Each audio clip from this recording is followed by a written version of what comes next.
Hi everyone, this is Phil Travis. This week we are going to be examining slavery in America during the 1800s. So we are going to be, from this point, looking at the institution of slavery, and we're going to begin thinking about how the repressive institution of slavery led to ultimately the American Civil War, which is where we will be going in this class, from the institution of slavery to ultimately a dispute in the United States that leads to the Civil War, which is where, of course, we will be finishing this class with the Reconstruction process at the end of the American Civil War. So this week we're going to be focusing on the peculiar institution, as it was called during the time, the institution of slavery in the 1800s. We're reading Chapter 11. There is no major assignment this week. Just read Chapter 11. No primary sources for this week.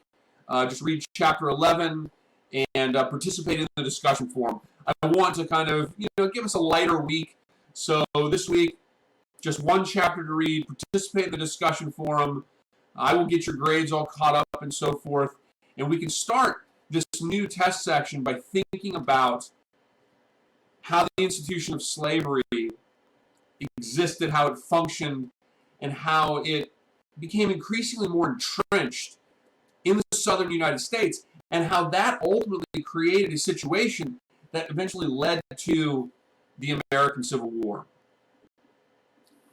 So we'll keep this announcement relatively short. We'll get right to the factoid. The factoid is this. Eli Whitney is one of the most significant American inventors. Eli Whitney was very famous for his development of interchangeable parts, which revolutionized the Industrial Revolution.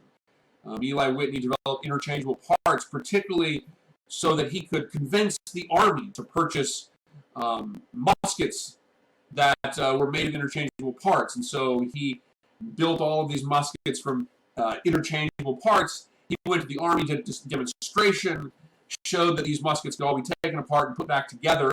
They weren't made up of unique, different parts. They were all the same. And of course, that was a really important innovation. That made the Industrial Revolution possible. The idea that you could build things out of universal pieces that could be then assembled and replaced to put on other items. And of course, Eli Whitney did this first with respect to rifles for the American military.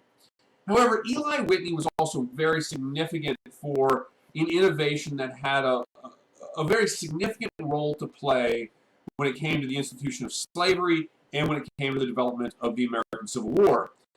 And this invention that I'm referring to is, of course, the cotton gin. The cotton gin was a device that Eli Whitney developed to take seeds out of the cotton. And so cotton fibers were very good for making clothes, but before the cotton gin, it really was not a widely used textile product. And the reason was because the seeds were really hard to get out of the pods. You have to take them out and they prick your hand. It's very difficult. It takes a tremendous amount of time to just clean a few, relatively speaking, to clean a relatively small amount of cotton pods. And so it was very laborious, and as a result of that, cotton was not really widely used before the cotton gin. But with the advent of the cotton gin, you had a machine where a person could turn a crank, and the crank would turn its wheel that would pull all of the seeds out of the cotton. It would de-seed the cotton. And the result of that was an explosion in the cotton industry in the American South in the 1800s. Because of the increased demand for cotton in the American South, it also increased a demand for slavery in the American South.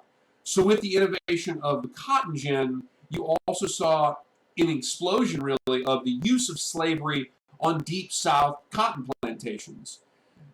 Increasingly, cotton plantations, southern plantations, relied on cotton as a source of economic revenue.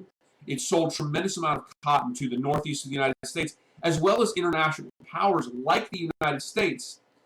And the cotton gin's development meant a greater reliance on slavery in the American South.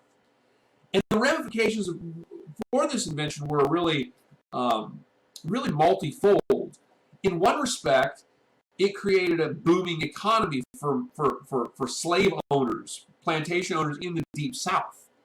It also created an arrogance on the part of political authorities in the Deep South because they believed that the economic or the commodity that they provided was so powerful, economically speaking, so needed by the North, so needed by international powers, that effectively they had a certain level of economic leverage on the North and also with respect to international powers. Many political figures in the South, when you move towards the Civil War, actually believed that if a war were to break out, international powers would intervene to protect their access to Southern cotton.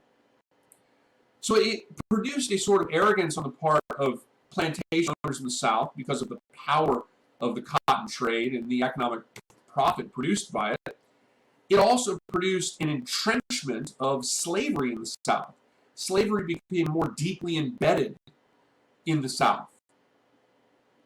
And so the South increasingly came to rely more and more on slavery while the rest of the world was really moving away from slavery.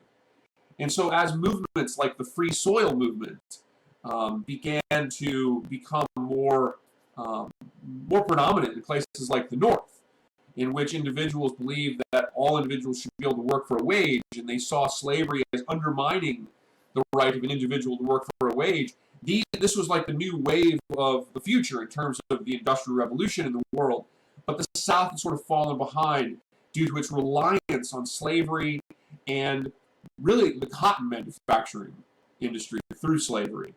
And so the South, as a result of Eli Whitney's cotton gin, the South kind of became an embedded slave society where slavery made up the core economy of the entire South, and it relied on a very particular